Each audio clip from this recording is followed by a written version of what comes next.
শেরপুর থানার খামারকান্দি ইউনিয়নের ঘোড়দৌড় এনপি আলিম মাদ্রাসার মাঠে শুরু হয়েছে বালু ফেলার কাজ। দীর্ঘদিন ধরে মাঠটিতে কাদা জমে থাকার কারণে ব্যবহার উপযোগী ছিল না। মাঠ উন্নয়নের কাজ সম্পর্কে স্থানীয়রা জানান, এটি সম্পন্ন হলে শিক্ষার্থীরা পড়াশোনার পাশাপাশি খেলাধুলা ও সাংস্কৃতিক কার্যক্রমে অংশ নেওয়ার জন্য একটি সুন্দর পরিবেশ পাবে।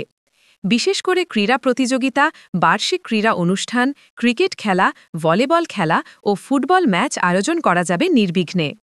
এছাড়াও এলাকাবাসী সামাজিক, ধর্মীয় ও সাংস্কৃতিক নানা অনুষ্ঠান আয়োজনের জন্য মাঠটি ব্যবহার করতে পারবেন। মাঠ সংস্কার কাজকে কেন্দ্র করে এলাকায় আনন্দের পরিবেশ সৃষ্টি হয়েছে। সবাই আশা করছেন অল্প সময়ের মধ্যেই মাঠটি আধুনিক রূপে সবার জন্য উন্মুক্ত হবে। এই কাজ বাস্তবায়ন করেন ভারপ্রাপ্ত চেয়ারম্যান মাজেদুর রহমান মিলন ও ৩ নং ওয়ার্ডের মেম্বার সাদিক হাসান শামীম।